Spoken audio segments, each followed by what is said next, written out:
was the last thing you died to in order to follow Jesus? In other words, what was the last thing in your life that God was like, yeah, no, you can't really follow me and think, feel, or believe that way because that's not in alignment with me. And if you can't come up with that, I would question whether or not you have a relationship with God. And I'm going to base that out of Galatians chapter 2, verse 20, because listen to what Paul says there. I have been crucified, in other words, killed with Christ. So I no longer live, but Christ lives in me. So the life I now live in the body, I live by faith in the Son of God who loved me and gave himself for me. In other words, to be in a relationship with God, it's the very idea of dying to who and what you were to accept Christ and to go his way. Maybe I could put it this way, that in your life, if there is no death, there can be no resurrection.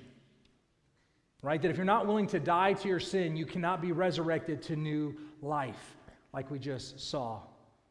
Everyone in the world wants to see Jesus as their rescuer, but Scripture says he's also the conquering king that we surrender to. So it's not just that he's rescuing us, but we also surrender and say, I'm completely yours.